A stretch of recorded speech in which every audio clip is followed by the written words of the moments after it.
Chapter 1. Welcome to Sleepyside Stories. Tonight, we'll step back into the summer of 1518 to the city of Strasbourg, where an outbreak of uncontrollable dancing became one of history's strangest mysteries. If you enjoy these deep dives into history's most fascinating enigmas, please consider subscribing and hitting that notification bell.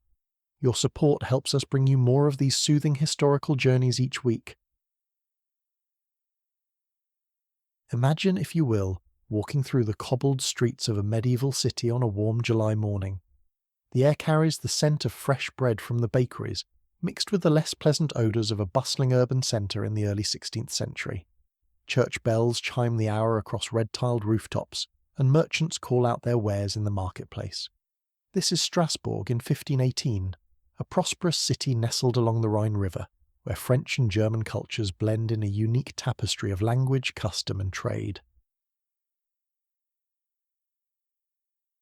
But on this particular summer day, something extraordinary is about to unfold, something so strange and inexplicable that historians, physicians and scholars would puzzle over it for centuries to come. In the narrow streets and public squares of this Holy Roman Empire city, dozens of people will soon begin dancing. Not the joyful, celebratory dancing of a festival or wedding, but a compulsive, relentless, exhausting dance that seems to possess them completely. They will dance for days without stopping. Some will dance for weeks. They will dance until their feet bleed, until they collapse from exhaustion, until some among them die. And perhaps most mysteriously of all, this dancing will spread from person to person like a contagion, growing from a single individual to an outbreak that grips the entire city in fear and bewilderment. The dancing plague of 1518, as historians would later name it, stands as one of the most puzzling mass phenomena in recorded history. Unlike many medieval mysteries that suffer from sparse documentation or unreliable sources, this event was witnessed by numerous people and recorded by multiple chroniclers of the time. City records, physician accounts, and civic documents all attest to the reality of what occurred in Strasbourg that summer. Yet despite this wealth of contemporary evidence, the dancing plague remains deeply enigmatic. How do we explain an outbreak of involuntary dancing that affected hundreds of people? What could cause such a phenomenon to spread through a community like wildfire? And perhaps most hauntingly, why did some of these dancers apparently dance themselves to death? The story has captured imaginations across the centuries, inspiring artists, writers and researchers to grapple with its implications. In an age where we understand much about the human mind and body, where we can identify viruses and bacteria, map brain chemistry, and analyze social psychology, the dancing plague of Strasbourg still defies easy explanation. It reminds us that human behavior, especially collective human behavior, contains depths of mystery that our scientific understanding has yet to fully illuminate. To understand this extraordinary event, we must first transport ourselves back to that world of 1518. This was a time when the boundaries between the physical and spiritual realms seemed far more permeable than they do today. People lived with a constant awareness of divine forces, demonic influences, and supernatural interventions in daily life. Disease was often seen as punishment for sin, while healing might be attributed to prayer, pilgrimage, or the intercession of saints. The early 16th century was also a time of tremendous upheaval and uncertainty. The Protestant Reformation was beginning to shake the foundations of religious authority across Europe. Martin Luther had posted his 95 Theses just months before the dancing plague began. Political tensions ran high as various princes and cities navigated their relationships with the Holy Roman Emperor and the Catholic Church. Economic hardship was common, with periodic famines and outbreaks of disease creating widespread suffering among the common people. Strasbourg itself occupied a unique position in this turbulent world. As a free imperial city within the Holy Roman Empire, it enjoyed considerable autonomy and prosperity. Its location on the Rhine made it a crucial hub for trade between northern and southern Europe. The city's merchants grew wealthy from this commerce, while its craftsmen gained renown for their skills in everything from printing to clockmaking. Yet even in this relatively prosperous city, life in 1518 was precarious in ways that we can barely imagine today. Medical knowledge was limited and often based more on theory than observation. A minor infection could prove fatal, and epidemic diseases could sweep through a population with devastating effect. Most people lived their entire lives within a few miles of where they were born, and the wider world beyond their city walls remained largely mysterious and threatening. Religious life provided both comfort and anxiety for the inhabitants of Strasbourg. The Catholic Church offered a framework for understanding suffering and death, promising eternal rewards for the faithful. But it also emphasized human sinfulness and the ever-present danger of eternal damnation. Religious festivals and processions marked the rhythm of the year, while church bells regulated the rhythm of each day.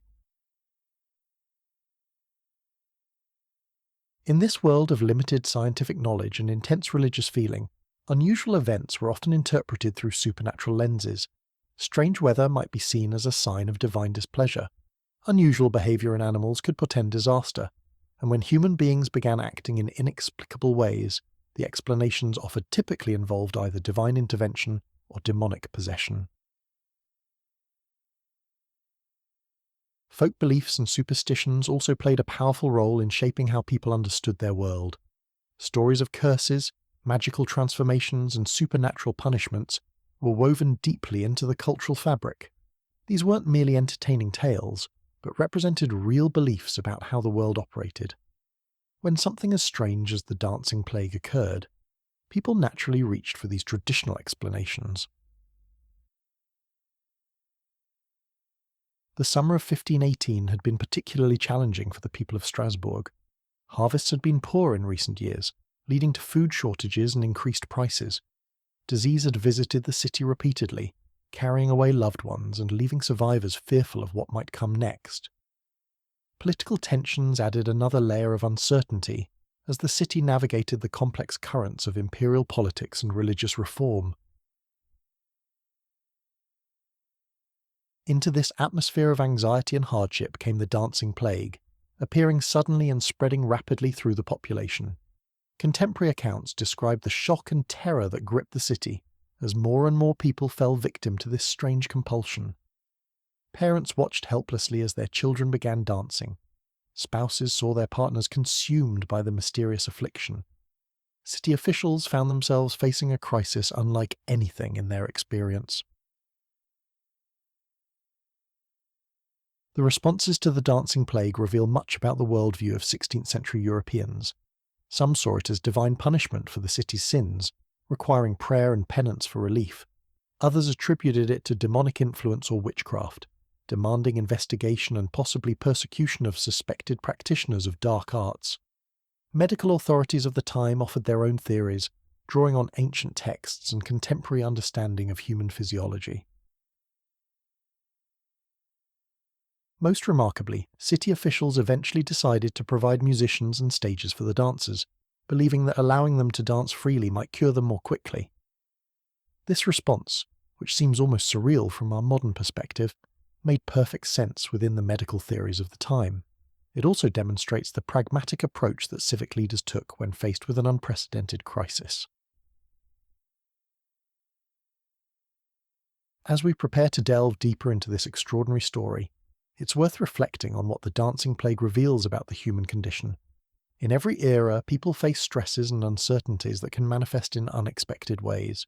The forms these manifestations take are shaped by the cultural context of their time, but the underlying human vulnerability to collective phenomena remains constant.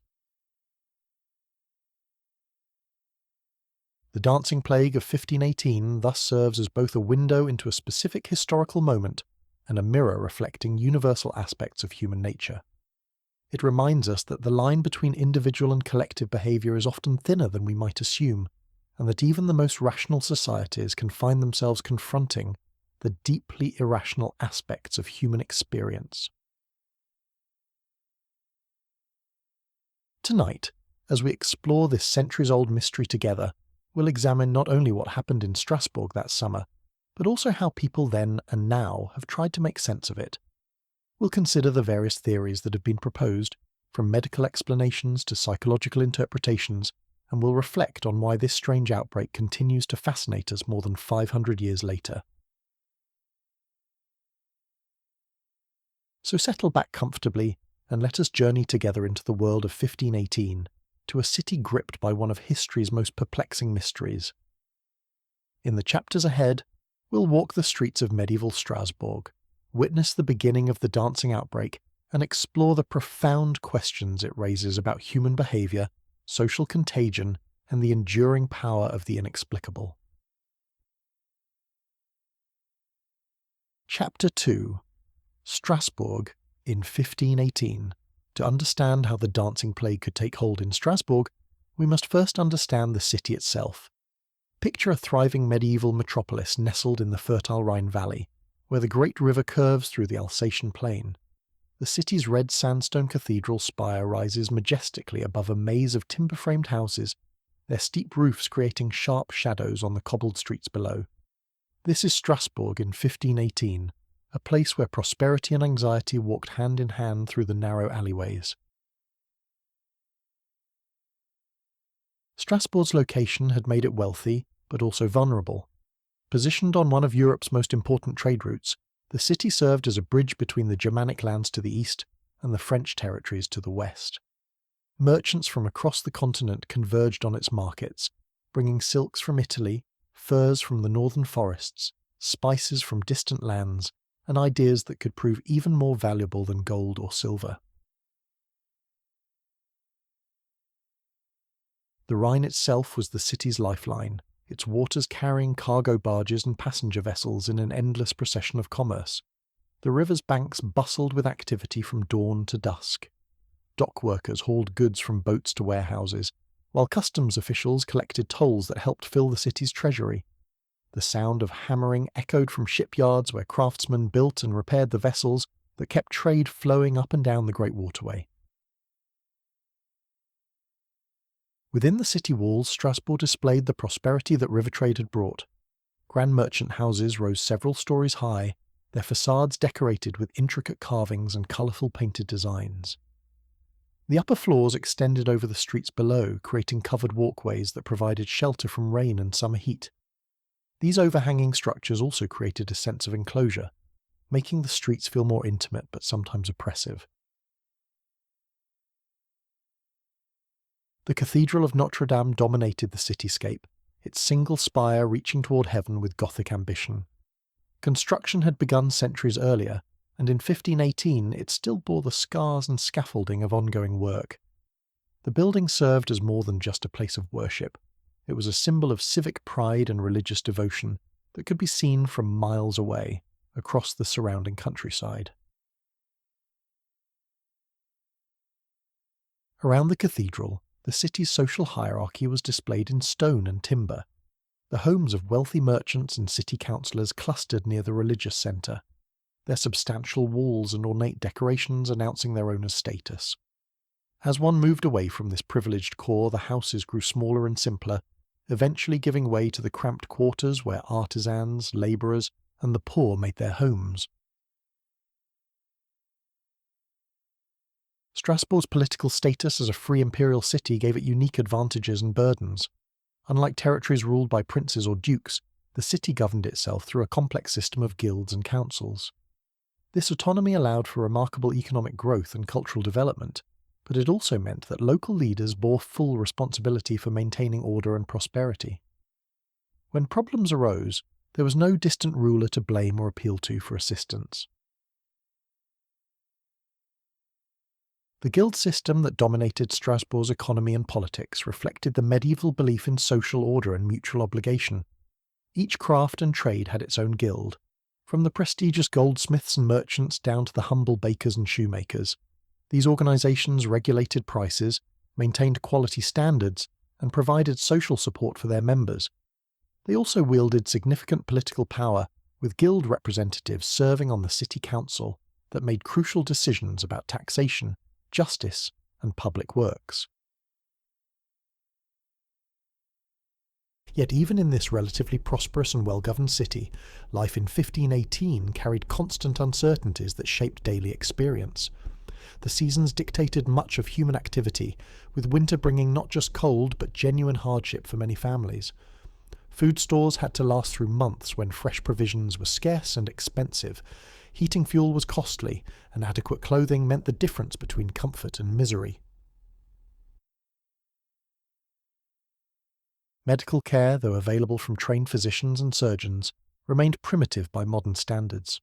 The prevailing theory of the four humours, blood, phlegm, yellow bile, and black bile, guided treatment decisions that often did more harm than good. Bloodletting was a common remedy for various ailments, while herbal preparations and prayers provided the primary defences against disease. When epidemics struck, as they did periodically, entire neighbourhoods could be devastated within weeks. The religious landscape of Strasbourg in 1518 was particularly complex and charged with tension. As a city within the Holy Roman Empire, Strasbourg officially adhered to Catholic doctrine and practice. The cathedral and numerous churches provided focal points for community worship, while monasteries and convents served as centres of learning and charity. Religious festivals marked the calendar year, from Christmas and Easter to the feast days of various saints. However, the winds of religious reform were already stirring through the city's streets and meeting halls. Martin Luther's challenge to Catholic authority, launched with his famous theses in October 1517, had reached Strasbourg within months. Educated merchants and craftsmen debated the reformers' ideas in taverns and workshops, while some clergy privately questioned traditional teachings. This intellectual ferment created an atmosphere of spiritual uncertainty that affected many residents' worldview. The printing industry, well established in Strasbourg since the late 15th century, accelerated the spread of new ideas. Books and pamphlets rolled off the presses in German, Latin, and French, carrying everything from religious treatises to popular stories. This flow of information connected Strasbourg to intellectual movements across Europe, but it also contributed to social tensions as traditional authorities found their monopoly on truth increasingly challenged. Economic pressures added another layer of stress to daily life in Strasbourg. The years leading up to 1518 had seen periodic harvest failures that drove up grain prices and made bread, the staple food of the common people, increasingly expensive. Poor weather, plant diseases, and occasional warfare disrupted agricultural production across the region. When food became scarce, malnutrition weakened the population's resistance to disease and created social tensions that could erupt into violence. The urban environment itself presented daily challenges that rural dwellers rarely faced. Crowded conditions meant that diseases spread rapidly through neighbourhoods. The lack of proper sanitation systems created health hazards, while the concentration of workshops and trades generated noise, smoke, and pollution that affected everyone. Fire was a constant danger in a city built largely of wood, and major conflagrations could destroy entire districts within hours. Social tensions simmered beneath the surface of Strasbourg's apparent prosperity. The growing wealth of successful merchants contrasted sharply with the struggles of ordinary workers and the destitute poor. Guild restrictions limited economic mobility, making it difficult for ambitious individuals to rise above their birth circumstances. Meanwhile, the presence of numerous beggars, vagrants, and refugees from rural disasters created visible reminders of how quickly fortune could change. Women in Strasbourg faced particular constraints that limited their options and increased their vulnerability to social pressures. While some women operated small businesses or worked in family trades, most found their roles defined primarily by their relationships to fathers, husbands, or religious communities. Unmarried women had few respectable options for supporting themselves, while widows often faced economic hardship despite any property they might inherit. The cultural life of Strasbourg reflected both its prosperity and its anxieties. Public festivals provided occasions for community celebration, but they also served as outlets for social tensions and expressions of collective identity. Religious processions, guild ceremonies, and seasonal celebrations brought people together while reinforcing social hierarchies and shared values. These gatherings created powerful experiences of collective emotion and identity that could unite communities but might also contribute to mass phenomena under certain circumstances. Folk traditions and popular beliefs permeated daily life in ways that connected the mundane world to supernatural forces. People consulted almanacs for guidance about planting crops and conducting business. They carried amulets for protection against evil influences and observed numerous customs designed to ensure good luck or ward off misfortune. These practices reflected a worldview in which the boundary between natural and supernatural was fluid and permeable. The concept of collective punishment figured prominently in popular religious understanding.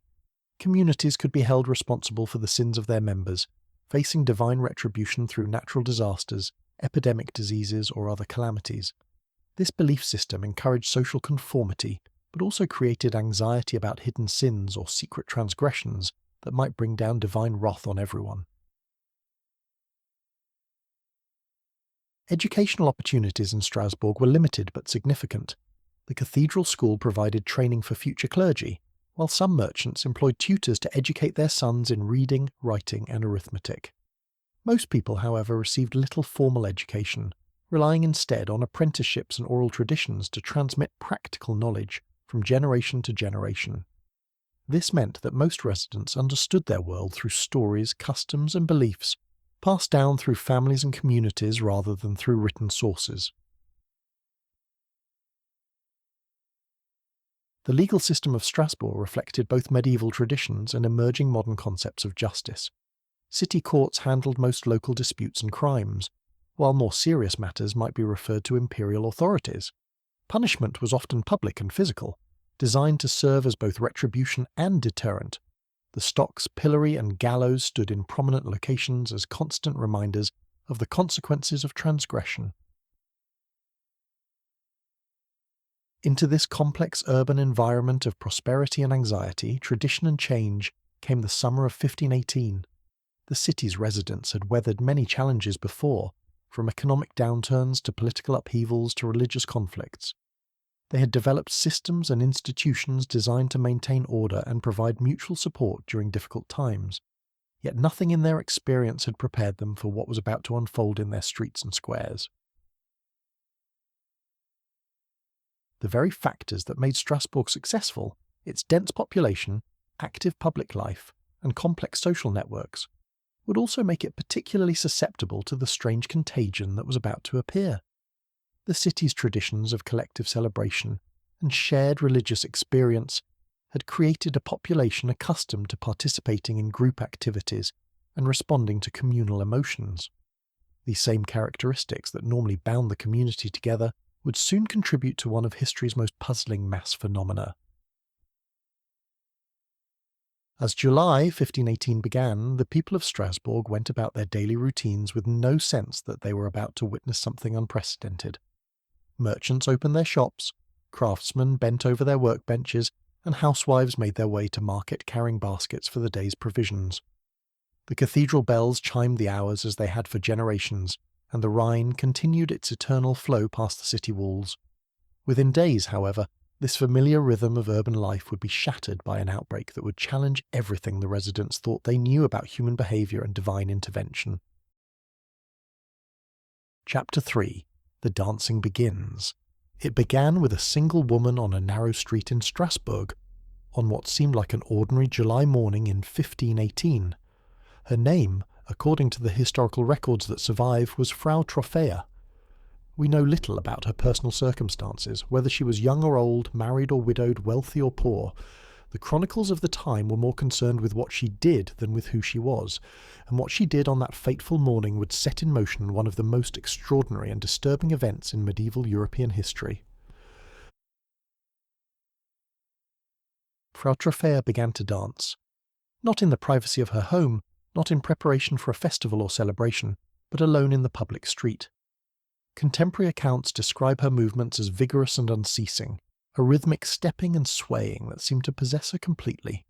She danced without music, without apparent joy, and seemingly without the ability to stop. The sight must have been deeply unsettling to the early morning passers-by who encountered her.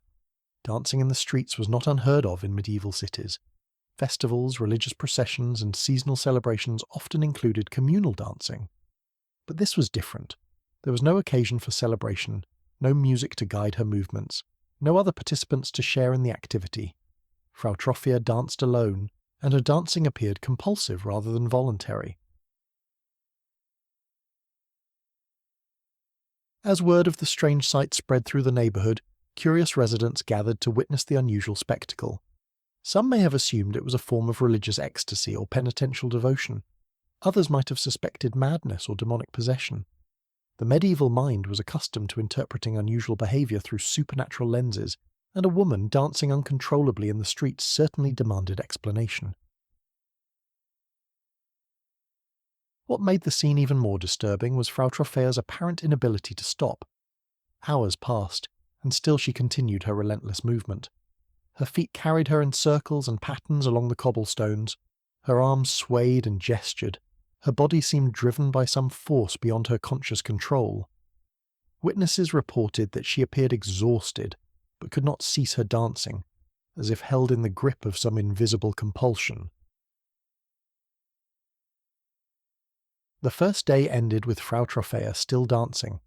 As darkness fell and the streets emptied of their usual traffic, she continued her bizarre performance. Some accounts suggest that concerned neighbours attempted to restrain her or bring her inside, but these efforts proved unsuccessful. The dancing had taken hold of her completely, overriding normal human needs for rest, food, and shelter. The second day brought renewed crowds of observers and increased alarm among city residents. Frau Troffea's condition had not improved overnight. If anything, the continuous dancing had taken a visible toll on her physical condition. Her movements remained vigorous, but signs of exhaustion were becoming apparent. Yet still she could not stop. Still she could not rest. Still she continued her endless dance. Then, on the third day, something even more alarming occurred. Other people began to join Frau Troffea in her compulsive dancing. Historical accounts vary in their details, but they agree that the dancing began to spread from person to person like a contagious disease. First one, then another, then several more individuals found themselves seized by the same irresistible urge to dance. The spread of the dancing followed no clear pattern that observers could discern. It affected people of different ages, social classes and occupations. Men and women both fell victim to the compulsion. Some were observers who had come to watch Frau Troffea and found themselves unable to leave. Others seemed to be struck while going about their normal daily activities, suddenly abandoning their tasks to begin the endless dance. Contemporary chroniclers struggled to describe what they were witnessing. The dancing was unlike anything in their experience or in the historical records they knew. These were not the joyful, celebratory dances of festivals and weddings, nor were they the structured, ritualistic dances sometimes associated with religious ceremonies. Instead, they appeared frenzied, compulsive, and deeply distressing to both the dancers and the observers. The movements themselves defied easy categorization. Some dancers spun in circles, their arms extended, their heads thrown back. Others stepped and swayed in place, their feet marking complex rhythms on the stone pavement. Still others moved in wild, erratic patterns that seemed to have no logic or structure. What united all these various movements was their relentless, unceasing nature and the apparent inability of the dancers to control or stop them. As more people succumbed to the dancing compulsion, the atmosphere in Strasbourg shifted from curiosity to genuine alarm. What had begun as a strange individual incident was clearly becoming something much more serious and threatening. The affected individuals showed no sign of recovering their normal behaviour, and the number of dancers continued to grow with each passing day. Families found themselves dealing with the incomprehensible sight of loved ones dancing uncontrollably. Spouses, children, and parents watched helplessly as their relatives became consumed by the mysterious affliction.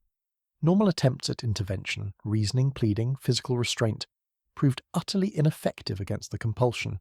The dancers seemed to exist in a state beyond ordinary human communication or control. The physical toll of the continuous dancing became increasingly apparent as the days passed. The human body is not designed for such sustained physical activity without rest, food, or water. The dancers showed signs of severe exhaustion, dehydration, and physical injury. Their feet became bloodied from the constant contact with rough cobblestones. Their clothes became torn and dishevelled, yet still they could not stop, still the dancing continued. Merchants found their business disrupted as the dancing spread to the main commercial areas of the city. The narrow streets that normally bustled with trade and commerce became clogged with dancers and the crowds who came to observe them. Normal urban activities became difficult or impossible as the outbreak continued to expand. The very fabric of daily life in Strasbourg was being torn apart by this inexplicable phenomenon. Religious authorities were among the first to offer explanations for what was occurring. Some suggested that the dancing represented divine punishment for the city's sins, a supernatural visitation designed to call the population to repentance. Others wondered if demonic forces might be at work, perhaps through the agency of witches or other practitioners of dark arts. The timing seemed significant to some observers, coming as it did during a period of religious upheaval and uncertainty. Medical practitioners of the time also attempted to understand and treat the mysterious affliction. Drawing on the classical theory of the four humours, some physicians theorized that an excess of hot blood was driving the compulsive movement. Others suggested that corrupted air or contaminated food might be responsible for the outbreak. These medical explanations, however, proved no more effective than religious interpretations in actually stopping the dancing. The city's political leaders found themselves facing a crisis unlike anything in their administrative experience. The guild system and civic institutions that normally maintained order in Strasbourg seemed powerless against the supernatural or medical emergency. Traditional approaches to public problems, legislation, enforcement, negotiation, had no relevance to a situation where citizens were apparently dancing against their will. As the first week of the outbreak drew to a close, the number of dancers had grown to several dozen. The sight of so many people engaged in continuous, frenzied movement created an atmosphere of fear and confusion throughout the city. Some residents began to leave Strasbourg altogether, fearing that the affliction might spread to them or to their families. Others remained but avoided the areas where the dancing was most concentrated. The dancers themselves seemed to exist in an altered state of consciousness that made normal human interaction impossible. Witnesses reported that they appeared unaware of their surroundings, unable to respond to questions or appeals from friends and family members. Their eyes often appeared glazed or vacant, as if they were looking at something invisible to others. Some seemed to be in a trance-like state, while others appeared agitated and distressed but still unable to stop their movements. The sound of the dancing began to permeate the daily life of Strasbourg. The rhythmic stamping of feet on cobblestones, the rustling of clothing, the occasional cries or moans from exhausted dancers created an eerie soundscape that residents would remember for the rest of their lives. Normal urban sounds, the calls of merchants, the clatter of cartwheels, the conversations of pedestrians, became mixed with this strange percussion of compulsive movement. Children were particularly frightened by the sight of the dancers. The medieval world already contained enough genuine terrors, disease, violence, natural disasters, without the addition of this supernatural affliction. Parents struggled to explain what was happening to their young ones, while also trying to protect them from witnessing scenes that might cause lasting psychological harm. Some observers noticed that the dancing seemed to intensify during certain times of day or in response to particular stimuli. The presence of crowds appeared to energize some dancers, while others seemed more active during the heat of midday or the coolness of evening. These patterns, however, were inconsistent and provided no clear guidance for understanding or controlling the phenomenon. The outbreak also revealed the deep interconnectedness of urban life in medieval Strasbourg. The dancers came from all parts of the city and all levels of society, demonstrating that whatever was causing the affliction did not respect social boundaries or geographic divisions. The spreading pattern suggested some form of contagion, but not the kind that physicians of the time could recognize or treat with their existing knowledge. As the dancing entered its second week, reports began to circulate of dancers collapsing from exhaustion. Some appeared to recover after periods of rest, only to resume dancing when they regained consciousness. Others remained in states of semi-consciousness, their bodies still moving rhythmically even as their minds seemed absent. The physical limits of human endurance were being tested in ways that few had ever witnessed. The most alarming development came with reports that some dancers had died. Whether from heart failure, stroke, or simple exhaustion, these deaths transformed the dancing outbreak from a mysterious curiosity into a genuine public health crisis.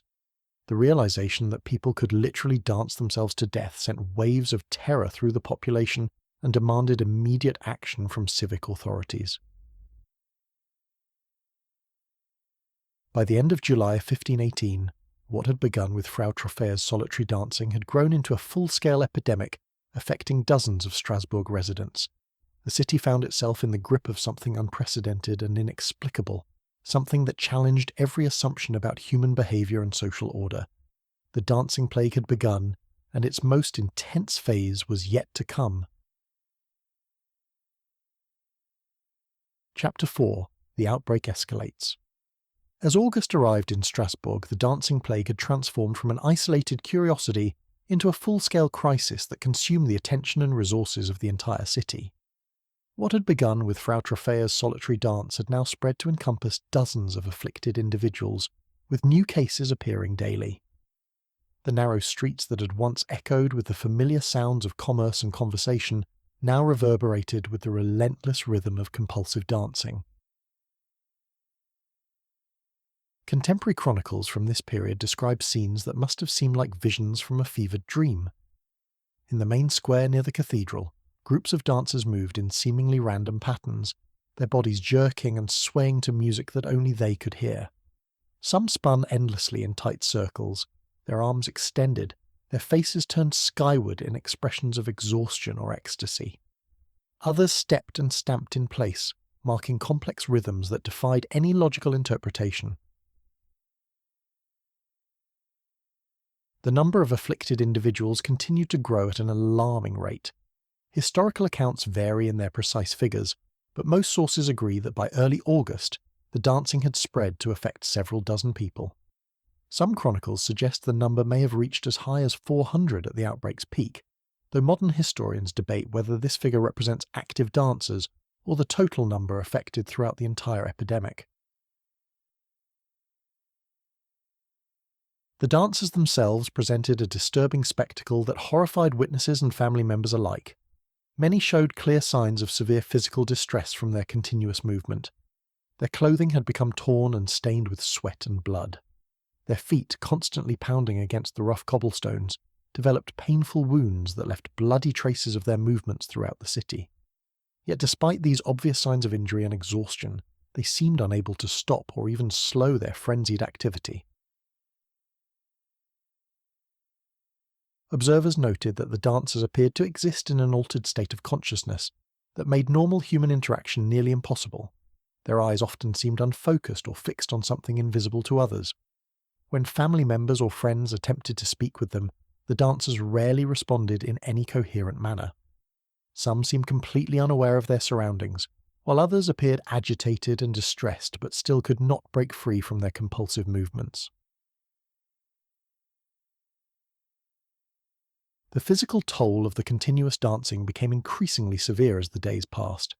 The human body requires regular periods of rest, nutrition and hydration to function properly. The dancers, however, seemed driven by a force that overrode these basic biological needs. Reports describe individuals who had been dancing for days without apparent rest, sustained only by whatever water or food concerned observers could force upon them during brief moments of reduced activity. Medical practitioners of the time found themselves completely baffled by the phenomenon they were witnessing. The classical medical theories that guided 16th century healthcare offered no clear explanation for an affliction that could cause continuous, involuntary movement in otherwise healthy individuals. Physicians trained in the theory of the four humours suggested various treatments based on their understanding of bodily balance, but these interventions proved entirely ineffective. Some medical authorities theorized that an excess of hot blood was driving the compulsive dancing.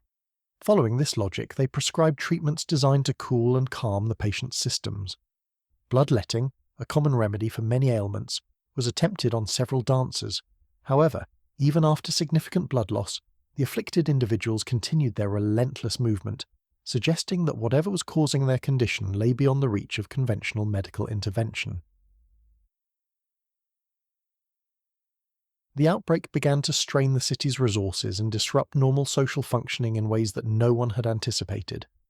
Families found themselves unable to care for afflicted relatives who could not be restrained or reasoned with.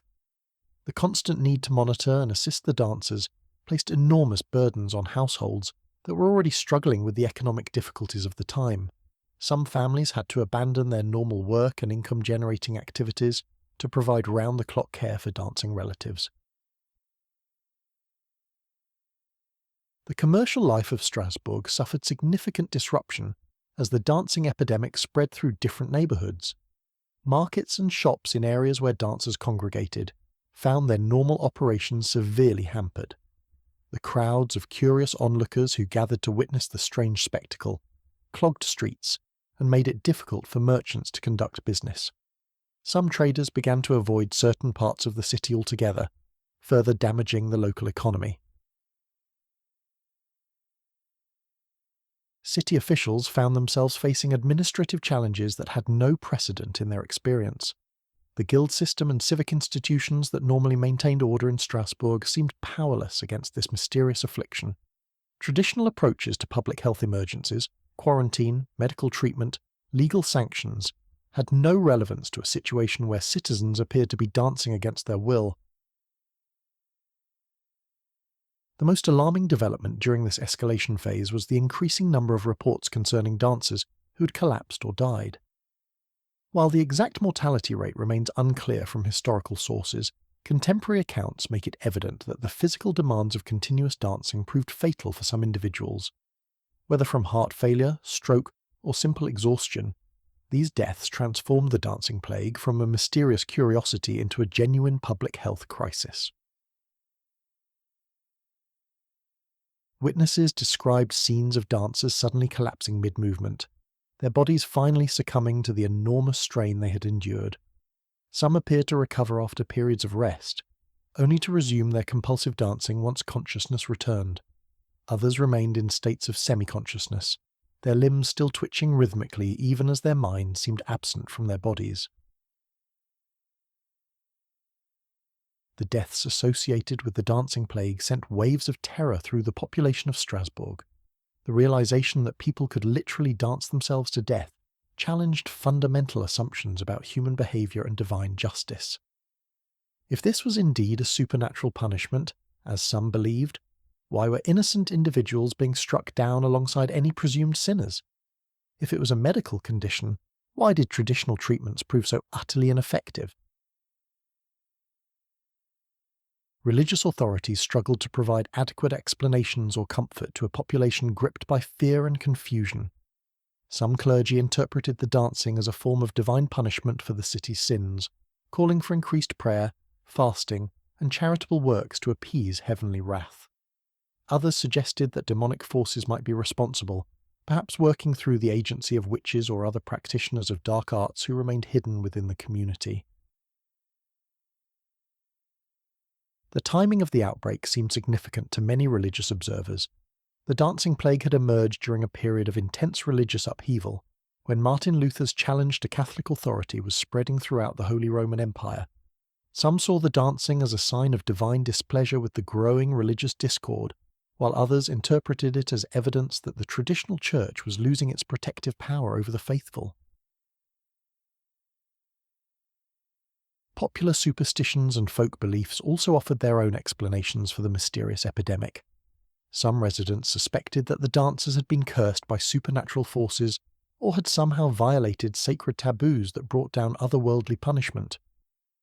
Stories circulated about possible connections between the outbreak and various folk traditions concerning spirits, demons, or magical practices that were said to survive in hidden corners of the Christian world. The social dynamics of the outbreak revealed interesting patterns that contemporary observers struggled to understand. The dancing appeared to spread more readily among certain groups than others, though no clear logic governed these distinctions. Women seemed to be affected at higher rates than men, leading some to speculate about possible connections to female physiology or spiritual susceptibility. Young adults appeared more vulnerable than children or elderly individuals, though exceptions to this pattern were numerous.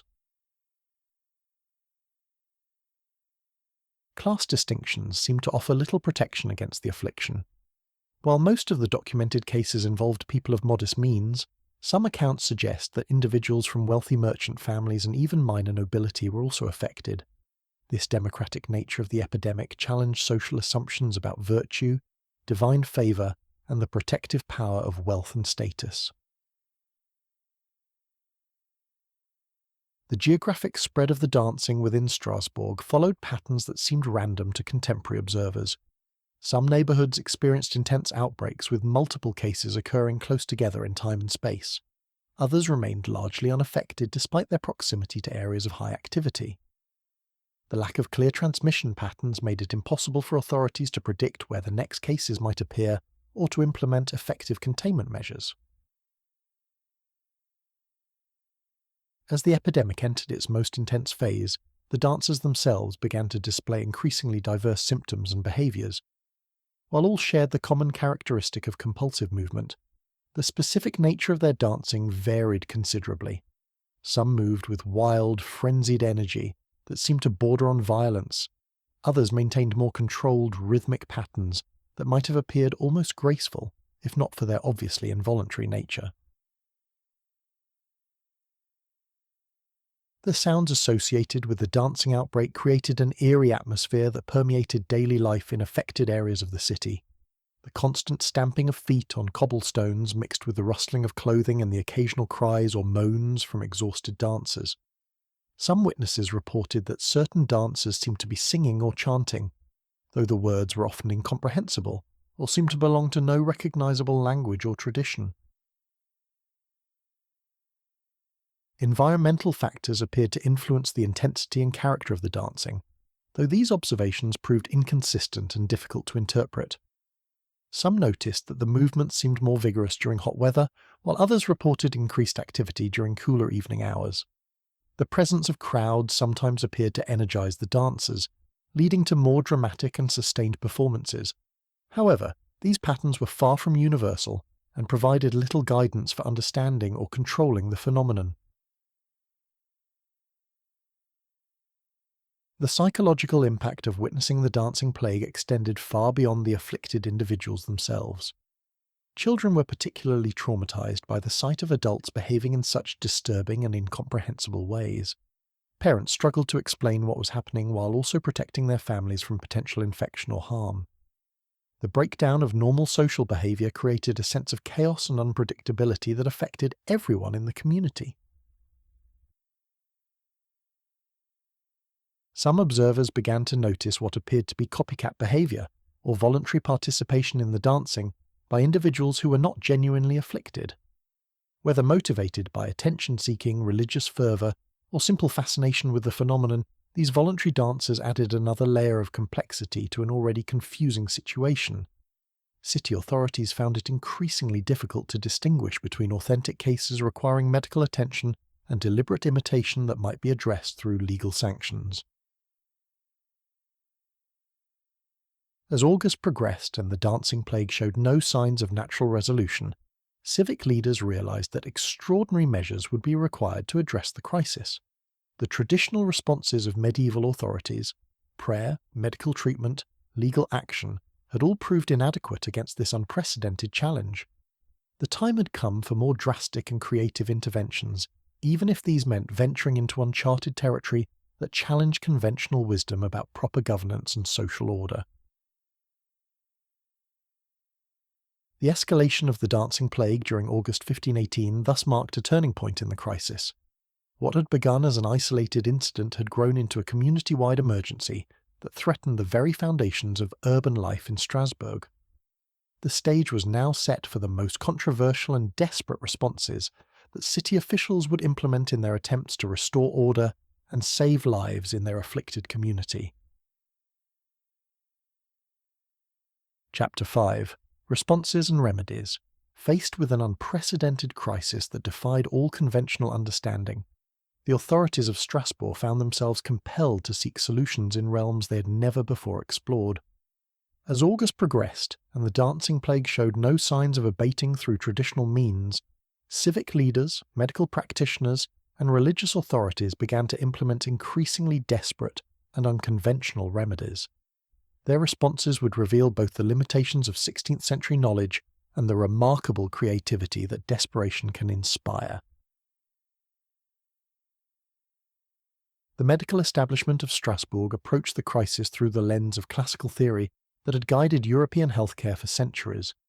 Physicians trained in the works of ancient authorities like Galen and Hippocrates understood human health as a delicate balance of four bodily humours: blood, phlegm, yellow bile, and black bile. According to this framework, disease resulted from imbalances among these essential fluids, and treatment required restoring proper equilibrium through various interventions.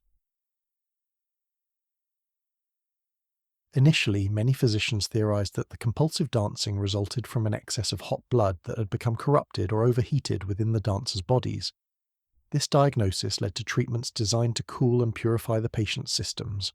Bloodletting, one of the most common medical procedures of the era, was performed on numerous dancers in attempts to reduce the supposed excess of sanguine humour driving their movements. The bloodletting procedures followed established medical protocols of the time. Physicians made careful incisions in patients' arms, or applied leeches to draw out what they believed to be the corrupted blood causing the affliction. Some practitioners also employed cupping, using heated glass vessels to create suction that would draw blood to the surface of the skin. These treatments were applied repeatedly to individual dancers, sometimes to the point where patients became dangerously weakened from blood loss. Yet despite following proper medical procedures, the bloodletting treatments proved entirely ineffective against the dancing plague. Dancers who had lost significant amounts of blood continued their compulsive movements with undiminished vigour. This failure of such a fundamental medical intervention deeply puzzled physicians and suggested that whatever was causing the dancing lay beyond the reach of conventional humoral theory. Other medical approaches focused on dietary and environmental factors that might be contributing to the outbreak. Some physicians suspected that contaminated food or corrupted air might be responsible for the affliction.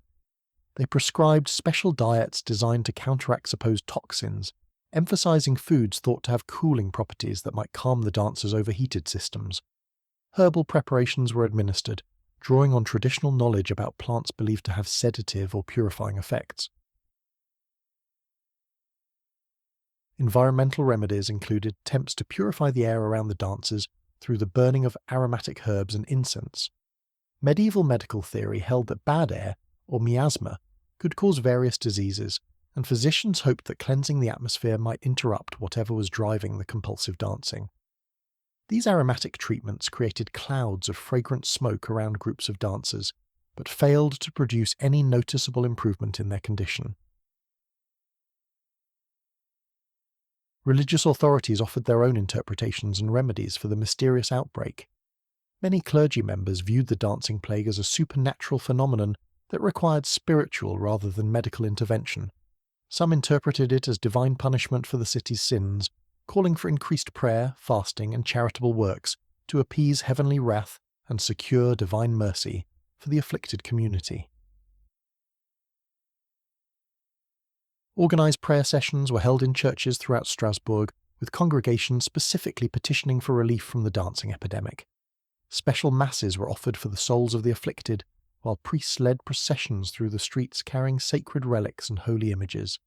These religious ceremonies drew large crowds of concerned citizens who hoped that collective prayer might succeed where individual efforts had failed. Some religious authorities suspected that demonic forces might be responsible for the outbreak, perhaps working through the agency of witches or other practitioners of dark arts. This interpretation led to investigations aimed at identifying possible supernatural culprits within the community. However, these inquiries failed to uncover any clear evidence of witchcraft or demonic activity. leaving religious explanations as unsatisfying as medical ones. Exorcism rituals were attempted on some of the dancers, following established church procedures for casting out evil spirits. Priests performed elaborate ceremonies involving holy water, sacred symbols, and ritualized prayers designed to break whatever supernatural hold might be controlling the afflicted individuals. These dramatic interventions attracted significant attention from the community, but produced no lasting improvement in the dancers' condition. As conventional medical and religious remedies proved ineffective, civic authorities began to consider more radical approaches to managing the crisis. The failure of traditional treatments suggested that the dancing plague might require unprecedented solutions that challenged established assumptions about proper medical care and social order. It was during this period of desperation that Strasbourg's leaders would implement their most controversial and seemingly counterintuitive response to the epidemic.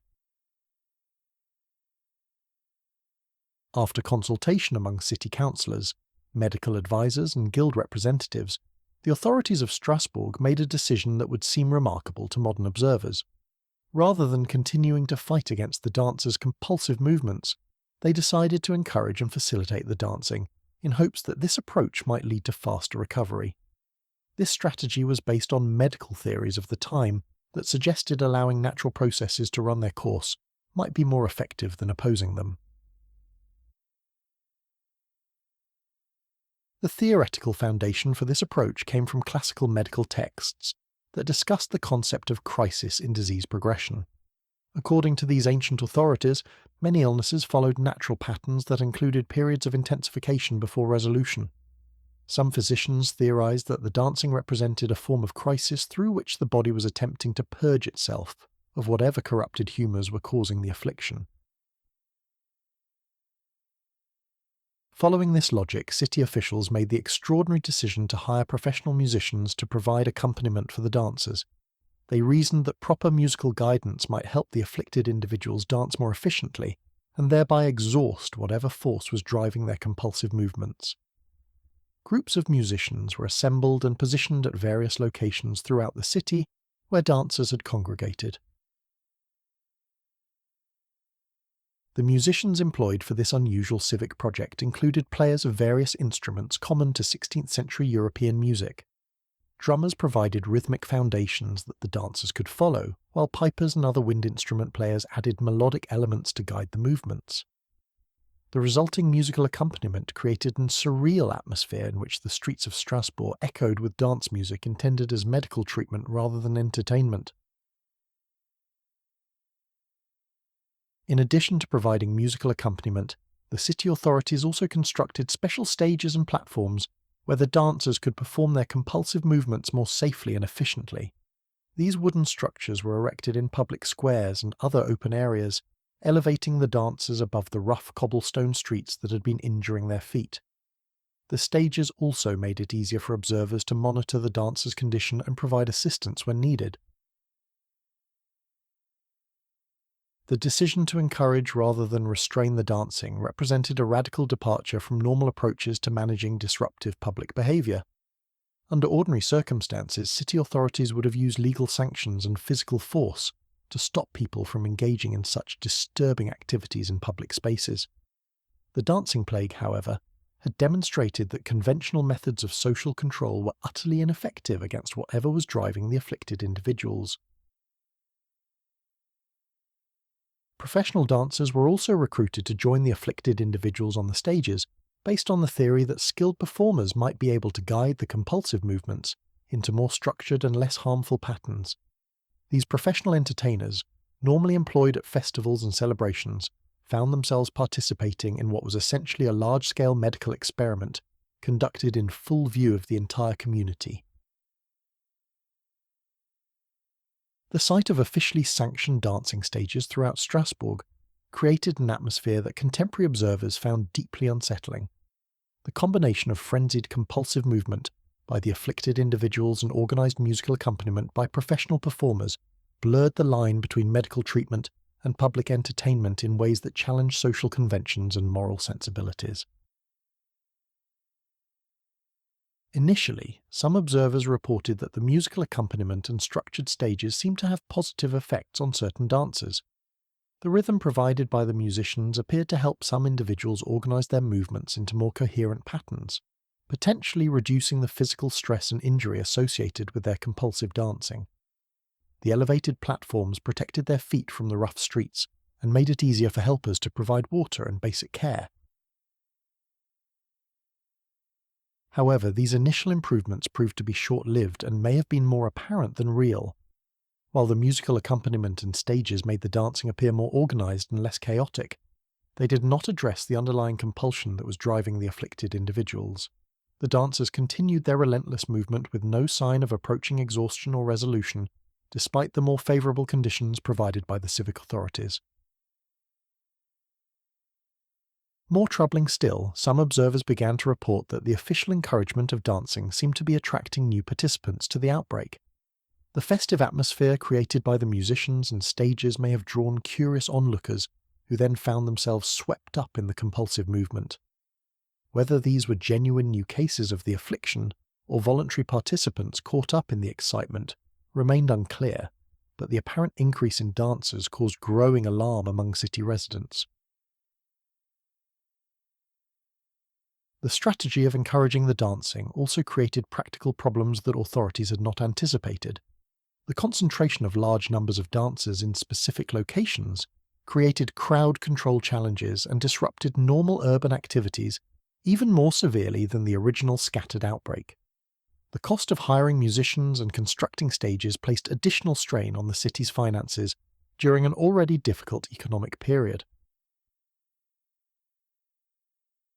Religious authorities expressed increasing concern about the moral implications of officially sponsoring what appeared to be frenzied, potentially demonic activity. While the civic leaders' intentions were clearly medical rather than spiritual, the sight of the city government actively promoting dancing that many believed to be supernatural in origin created theological and ethical dilemmas that had no clear resolution within established church doctrine. As the days passed and the encouraged dancing showed no signs of producing the hoped-for cures, doubts began to emerge about the wisdom of this unconventional approach. Some physicians suggested that facilitating the dancing might actually be prolonging the affliction by preventing the natural exhaustion that could potentially break the compulsive cycle. Others worried that the official sanction was legitimizing and encouraging behavior that should be opposed rather than supported. Family members of the afflicted individuals found themselves in particularly difficult positions during this period. While they desperately wanted their loved ones to recover, many felt deeply uncomfortable with the official policy of encouraging what they saw as obviously harmful behavior. The sight of their relatives dancing on public stages, accompanied by professional musicians and observed by crowds of spectators, added humiliation and social stigma to their existing grief and worry. The failure of the encouraged dancing strategy to produce quick results forced Strasbourg's authorities to confront the possibility that they were dealing with something beyond the reach of any contemporary knowledge or intervention. The dancing plague had resisted medical treatment, religious intervention, and even the unprecedented approach of official facilitation. As August drew to a close, the city's leaders found themselves facing the sobering reality that they might be powerless to stop this mysterious affliction that continued to consume their community. The various responses and remedies attempted during the height of the dancing plague thus revealed both the sophistication and the limitations of 16th century European society. The willingness of authorities to try such unconventional approaches demonstrated remarkable flexibility and creativity in the face of unprecedented challenges. Yet the failure of all these interventions also highlighted how little was actually understood about human behavior, mental health, and the complex interactions between individual psychology and social dynamics that would later be recognized as crucial factors in mass phenomena like the dancing plague of 1518. Chapter 6. Theories Through Time. As the immediate crisis of the dancing plague gradually subsided in the autumn of 1518, scholars, physicians, and curious observers began the long process of trying to understand what had actually occurred in the streets of Strasbourg. The phenomenon was too extraordinary to simply forget, too well documented to dismiss as fantasy, and too puzzling to explain easily within the existing frameworks of knowledge. Over the centuries that followed, each generation would bring new perspectives and theories to bear on this enduring mystery, reflecting the evolving understanding of human psychology, medicine, and social behaviour. The earliest attempts to explain the dancing plague remained firmly rooted in the medical and religious worldviews of the 16th century. Contemporary physicians continued to favour explanations based on humoral theory, suggesting that some form of corruption in the blood or other bodily fluids had caused the compulsive movements. They theorised that environmental factors such as contaminated food, corrupted air, or unusual weather patterns might have triggered widespread humoral imbalances that manifested as uncontrollable dancing. Religious explanations also persisted long after the immediate crisis had passed. Many clergy and devout laypeople continued to interpret the dancing plague as a supernatural phenomenon, whether divine punishment for collective sin or demonic intervention in human affairs. These spiritual interpretations often emphasize the timing of the outbreak during a period of religious upheaval, suggesting that the dancing represented either God's displeasure with growing heresy or Satan's attempt to disrupt Christian society. As medical knowledge advanced during the 17th and 18th centuries, new theories began to emerge that attempted to provide more naturalistic explanations for the Strasbourg outbreak.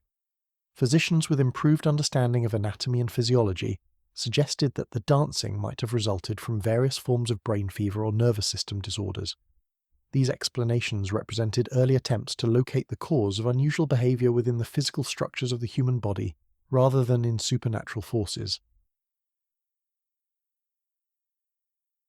The development of more sophisticated chemical knowledge during the Enlightenment period led to one of the most enduring theories about the dancing plague, the hypothesis that ergot poisoning was responsible for the outbreak. Ergot is a fungus that grows on rye and other grains, particularly during wet growing seasons. When consumed in contaminated bread or other grain products, ergot produces powerful alkaloids that can cause a variety of symptoms including hallucinations, convulsions, and uncontrolled muscle movements. The ergot poisoning theory gained particular credibility because it seemed to explain several puzzling aspects of the dancing plague. The fungus was known to flourish during wet summers, and the years preceding 1518 had indeed seen poor weather and difficult growing conditions in the region around Strasbourg. Ergot contamination would have affected people who consumed bread made from infected grain, potentially explaining why the outbreak seemed to spread through the population in patterns that resembled contagion. Moreover, the symptoms of ergot poisoning, known historically as St. Anthony's fire, included many features that seemed consistent with the behaviour observed in Strasbourg. Ergot alkaloids can cause powerful hallucinations that might explain the dancer's apparent disconnection from reality. The convulsive movements associated with ergot poisoning could account for the compulsive dancing, while the fungus's effects on blood circulation might explain the deaths that reportedly occurred during the outbreak. However, as researchers examined the ergot theory more closely, several significant problems emerged. Ergot poisoning typically produces a complex syndrome that includes not only convulsions, but also severe gastrointestinal symptoms, gangrene of the extremities, and other distinctive signs that were not reported during the dancing plague. The dancing movements described in contemporary accounts seemed more coordinated and rhythmic than the chaotic convulsions typically associated with ergot toxicity. Furthermore, ergot poisoning usually affects entire households or communities that share the same contaminated food sources, yet the dancing plague seemed to spread more selectively, affecting some individuals while leaving others in the same families completely unaffected. The pattern of transmission appeared more consistent with a psychological or social phenomenon than with a toxicological one based on shared exposure to contaminated grain. The 19th century brought new perspectives on the dancing plague, as the emerging field of psychology began to offer alternative frameworks for understanding unusual human behaviour. Early psychologists and psychiatrists suggested that the outbreak might represent a form of collective mental illness, or shared delusion that spread through psychological rather than physical contagion. These theories marked an important shift away from purely medical or supernatural explanations toward recognition of the mind's powerful influence on behavior. The concept of mass hysteria, which gained prominence during the Victorian era, seemed to offer a compelling explanation for the Strasbourg outbreak.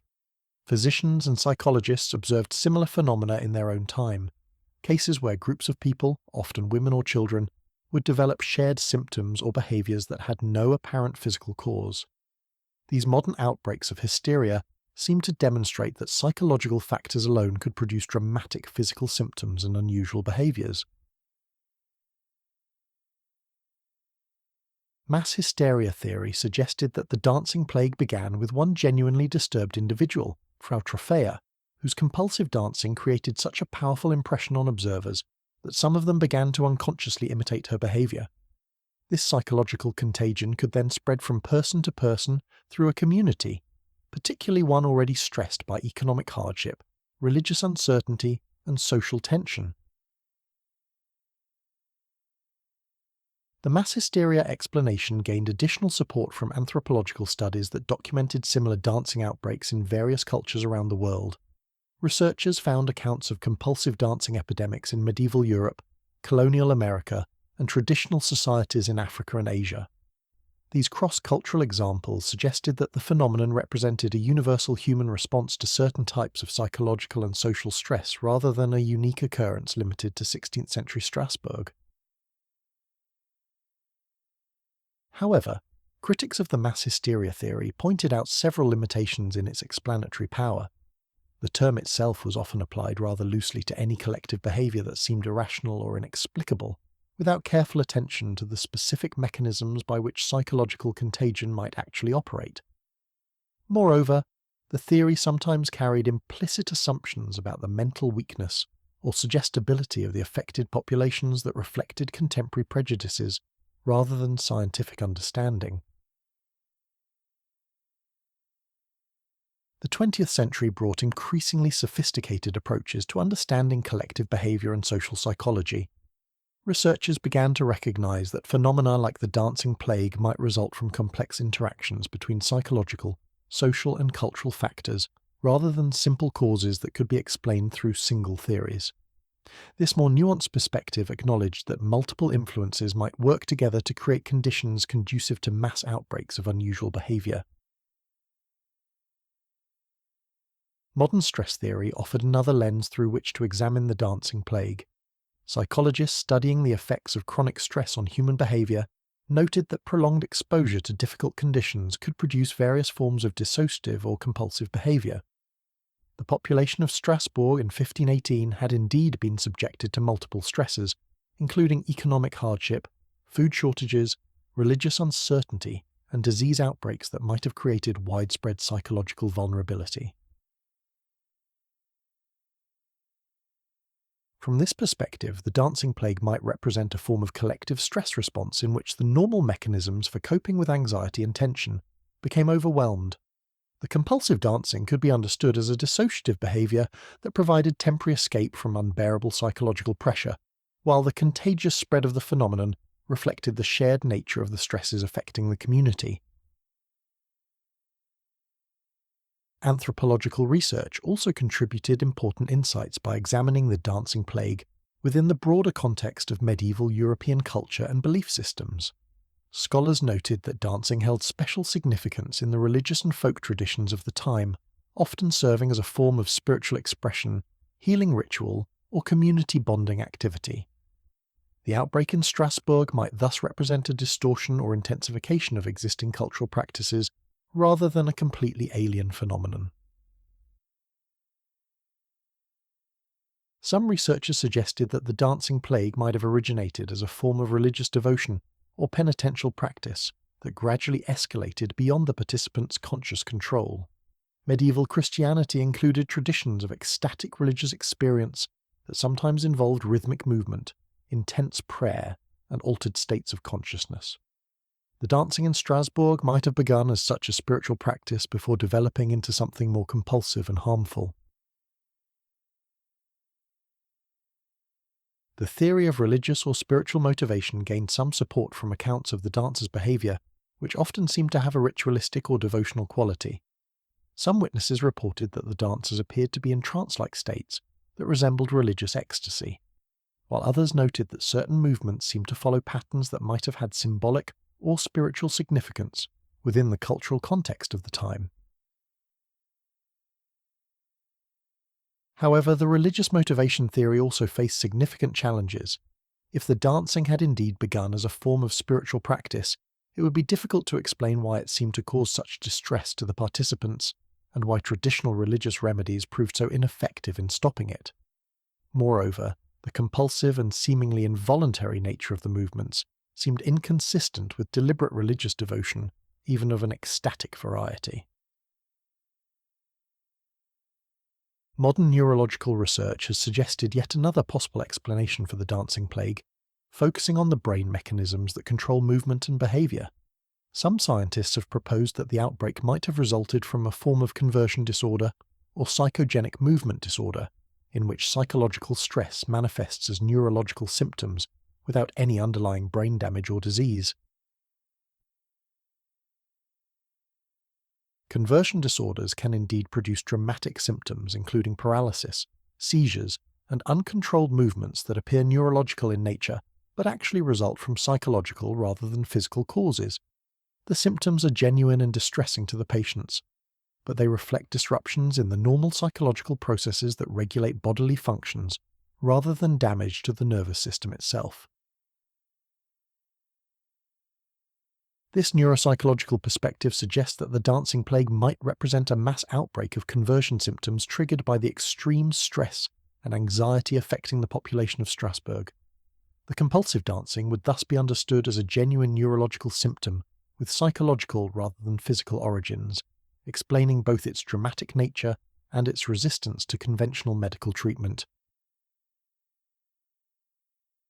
The social contagion aspect of the outbreak could be explained through mirror neuron systems and other brain mechanisms that cause people to unconsciously imitate the behaviours they observe in others. Under conditions of high stress and emotional arousal, these normal imitation processes might become exaggerated, leading to the rapid spread of unusual behaviours through a susceptible population. Despite the proliferation of theories about the dancing plague, most modern researchers acknowledge that no single explanation fully accounts for all aspects of this complex phenomenon. The outbreak likely resulted from a combination of factors that included individual psychological vulnerability, social and cultural influences, environmental stresses, and perhaps some biological or toxicological elements that remain poorly understood. The persistence of multiple competing theories about the dancing plague reflects both the complexity of the phenomena itself and the limitations of our current understanding of human behaviour under extreme conditions. Each theoretical perspective captures some important aspects of what occurred in Strasbourg while failing to explain others, suggesting that the full truth about this remarkable outbreak may forever remain partially mysterious. What seems clear is that the dancing plague represents a fascinating intersection of individual psychology, social dynamics, cultural beliefs, and historical circumstances that created conditions for one of the most extraordinary collective behaviours in recorded history. The various theories that have been proposed over the centuries reveal as much about the intellectual frameworks and assumptions of their respective eras as they do about the medieval outbreak they attempt to explain. The enduring fascination with the dancing plague of 1518 thus reflects not only the inherent mystery of the event itself, but also its power to illuminate the complex and often unpredictable nature of human behaviour. In our modern world, where we sometimes assume that scientific understanding has solved the fundamental puzzles of human nature, the dancing plague serves as a humbling reminder that the depths of human experience continue to hold surprises that challenge our most sophisticated theories and explanations. Chapter 7. Legacy and Reflection. As the autumn of 1518 arrived in Strasbourg, the dancing plague that had gripped the city for months finally began to subside. Like a fever breaking after days of delirium, the compulsive movements that had consumed so many residents gradually diminished and disappeared. The dancers, one by one, found themselves able to stop, to rest, to return to something resembling normal life. The streets that had echoed with the relentless rhythm of stamping feet grew quiet once more, filled again with the ordinary sounds of commerce and daily life. Yet while the immediate crisis had passed, the memory of what had occurred would linger in the collective consciousness of Strasbourg for generations to come. The dancing plague had left an indelible mark on everyone who witnessed it, creating stories that would be passed down through families and communities long after the last dancer had returned to normal life. These stories would evolve and change over time, becoming part of the folklore and cultural memory that helped define the city's identity. The immediate aftermath of the outbreak brought a complex mixture of relief, bewilderment, and ongoing anxiety to the people of Strasbourg. Families were reunited with loved ones who had been lost to the compulsive dancing, but many of these reunions were tinged with lingering fear about what had caused the affliction and whether it might return. Some former dancers appeared to recover completely, resuming their normal activities as if nothing had happened. Others seemed changed by their experience, carrying physical injuries or psychological scars that would affect them for years to come. The civic authorities who had struggled to manage the crisis found themselves facing difficult questions about their unprecedented responses to the emergency. The decision to provide musicians and stages for the dancers had been controversial even at the time, and its apparent failure to resolve the situation quickly raised doubts about the wisdom of such unconventional measures. City records from the period suggest that significant resources had been expended on these efforts, creating financial strains that would affect municipal budgets for months afterward. Religious authorities also grappled with the theological implications of what they had witnessed. The failure of traditional spiritual remedies to stop the dancing challenged some assumptions about divine power and ecclesiastical authority, while the mysterious nature of the outbreak left many questions about its ultimate meaning unanswered. Some clergy interpreted the eventual cessation of the dancing as evidence of divine mercy, while others remained troubled by their inability to provide effective spiritual intervention during the crisis. The dancing plague of Strasbourg was not an isolated phenomenon in the history of medieval and early modern Europe.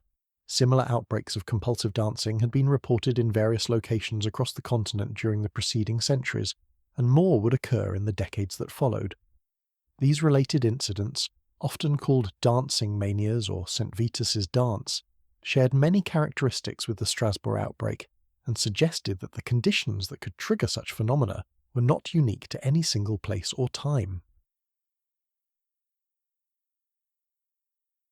One of the most famous earlier incidents had occurred in the town of Aachen in 1374, where hundreds of people reportedly danced through the streets in a frenzy that lasted for months. Similar outbreaks were documented in various German and Flemish cities throughout the 14th and 15th centuries, often coinciding with periods of social stress, economic hardship, or religious upheaval.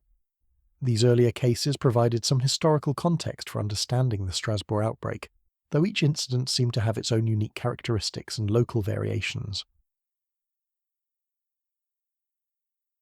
The pattern of these dancing epidemics across medieval Europe revealed interesting correlations with social and environmental conditions. Many occurred during periods of particular hardship, including famines, plague outbreaks, economic depressions, or religious conflicts. The geographical distribution of the incidents also showed clustering in certain regions, particularly in areas where Germanic and Latin cultures intersected and where trade routes created cosmopolitan urban environments similar to Strasbourg. After 1518, additional dancing outbreaks would continue to occur sporadically across Europe for several more decades. A significant incident took place in the Duchy of Jülich in 1518, apparently around the same time as the Strasbourg outbreak, while other cases were reported in various locations throughout the 16th century. However, these later incidents seemed to become less frequent and less severe over time, possibly reflecting changes in social conditions, medical understanding, or cultural attitudes toward such phenomena. The story of the dancing plague began to take on a life of its own in popular culture and artistic expression. Folk tales and ballads commemorating the event spread throughout the German-speaking regions of Europe, often embellishing the historical facts with supernatural elements or moral lessons designed to instruct listeners about divine justice or human folly. These artistic interpretations helped preserve the memory of the outbreak while transforming it into something more symbolic than historical. Visual artists also drew inspiration from accounts of the Dancing Plague, creating paintings and illustrations that attempted to capture the drama and mystery of the event. These artistic representations often emphasize the supernatural or demonic aspects of the outbreak, depicting dancers surrounded by devils or angels, or showing divine intervention in the form of miraculous cures. While these images had little historical accuracy, they reflected the continuing fascination with the psychological and spiritual dimensions of the phenomenon. Literary works inspired by the Dancing Plague appeared throughout the following centuries, ranging from dramatic poems to prose narratives that used the outbreak as a backdrop for exploring themes of madness, divine judgment, social order, and human nature. Writers found in the story a rich metaphor for various aspects of the human condition, from the power of mass psychology to the fragility of rational behavior under stress. The scientific revolution of the 17th and 18th centuries brought new approaches to studying and understanding phenomena like the Dancing Plague. Early epidemiologists and social scientists began to examine historical accounts of mass hysteria and collective behavior with more systematic methods, attempting to identify common patterns and underlying causes. The Strasbourg outbreak became a classic case study in the emerging field of crowd psychology and social contagion research. Medical historians found in the Dancing Plague a fascinating example of how cultural beliefs and social conditions could influence the manifestation and interpretation of illness. The outbreak illustrated the limitations of medieval medical knowledge, while also demonstrating the creativity and adaptability that desperate circumstances could inspire in healthcare practices. The decision to provide musical accompaniment for the dancers became a particularly notable example of innovative, if unsuccessful, medical intervention. The development of modern psychology and psychiatry in the 19th and 20th centuries brought renewed attention to the Dancing Plague as researchers sought to understand the mechanisms of mass hysteria and collective behavior. The outbreak provided valuable historical data for studying how psychological phenomena could spread through populations, offering insights that remained relevant for understanding modern incidents of mass psychogenic illness and social contagion. Anthropologists and sociologists also found the Dancing Plague to be a rich source of information about medieval European society and culture. The outbreak revealed important aspects of social structure, religious belief, economic conditions, and community dynamics that might not be visible in other types of historical sources. The responses to the crisis illuminated the values, assumptions, and institutional frameworks that shaped life in early 16th century urban communities. The Dancing Plague has continued to resonate with contemporary audiences because it touches on enduring questions about human nature and social behavior that remain relevant today. In our modern world, we continue to witness various forms of mass phenomena, from viral social media trends to collective panic responses to economic or health crises, that echo some of the dynamics observed in medieval Strasbourg. The outbreak thus serves as both a historical curiosity and a mirror reflecting universal aspects of human psychology. Modern research into mass psychogenic illness has identified numerous contemporary cases that share some characteristics with the Dancing Plague. Outbreaks of mysterious symptoms in schools, workplaces, and communities continue to perplex medical authorities and social scientists, demonstrating that the human tendency toward collective psychological responses remains a powerful force even in our scientifically sophisticated age. The study of social media and viral content has also revealed new forms of behavioral contagion that operate through digital rather than physical contact. The rapid spread of challenges, trends, and collective behaviors through online networks shows how psychological contagion can operate in modern contexts, suggesting that the mechanisms underlying phenomena like the Dancing Plague may be more relevant to contemporary life than we might initially assume. The Dancing Plague also offers important insights into the relationship between individual psychology and collective behavior. The outbreak demonstrated how personal stress and vulnerability could interact with social dynamics to create phenomena that transcend what any individual participant intended or desired. This understanding has implications for everything from crowd management to public health policy to organizational behavior in complex modern societies. Perhaps most significantly, the dancing plague serves as a humbling reminder of the limits of human knowledge and the persistence of mystery in human experience. Despite centuries of investigation and theorizing, the ultimate cause of the outbreak remains uncertain, reflecting the complexity of human behavior and the challenges involved in understanding events that occurred centuries ago based on limited historical sources. The ongoing fascination with the dancing plague also reflects deeper questions about the nature of reality and the reliability of historical knowledge. The outbreak challenges us to consider how we interpret evidence, how we construct narratives about the past, and how our own cultural assumptions shape our understanding of events that occurred in very different social and intellectual contexts. In our contemporary world, where we often assume that scientific methods and rational analysis can solve most mysteries, the dancing plague stands as a reminder that some aspects of human experience may always remain partially inexplicable. The outbreak suggests that there are depths to collective human behavior that we are only beginning to explore and understand. The story of the dancing plague also illustrates the importance of maintaining humility in the face of complex phenomena that resist easy explanation.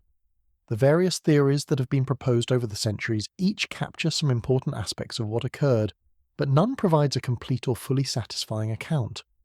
This limitation reminds us that human knowledge is always provisional, and that new perspectives may continue to emerge as our understanding of psychology, neuroscience, and social behavior continues to evolve. For those seeking to understand the past, the dancing plague offers a compelling example of how extraordinary events can illuminate ordinary aspects of human life and society. The outbreak reveals the anxieties, beliefs, and social structures of medieval Strasbourg in ways that conventional historical sources might not capture. It also demonstrates the universal human struggle to make sense of experiences that challenge established categories of understanding. As we reflect on this remarkable story from the summer of 1518, we are invited to consider not only what happened in those distant streets of Strasbourg, but also what the dancing plague reveals about the enduring mysteries of human nature. The outbreak reminds us that beneath the surface of rational, ordered social life lie deeper currents of emotion, stress, and collective vulnerability that can occasionally burst forth in unexpected and dramatic ways. The dancing plague thus serves as both a historical puzzle and a mirror reflecting aspects of the human condition that transcend any particular time or place. It invites us to approach the mysteries of human behavior with curiosity rather than certainty, with wonder rather than dismissal, and with recognition that some of the most important questions about who we are and how we live together may never be fully answered. Tonight, as you drift towards sleep, perhaps you might reflect on the strange summer of 1518, when the streets of Strasbourg echoed with the rhythm of compulsive dance. Consider the people who witnessed these extraordinary events, the families torn apart by incomprehensible affliction, the authorities struggling to maintain order in the face of the inexplicable, the dancers themselves caught in movements they could neither understand nor control. Let their story remind you of the complexity and mystery that continues to surround human experience, even in our modern age of scientific understanding.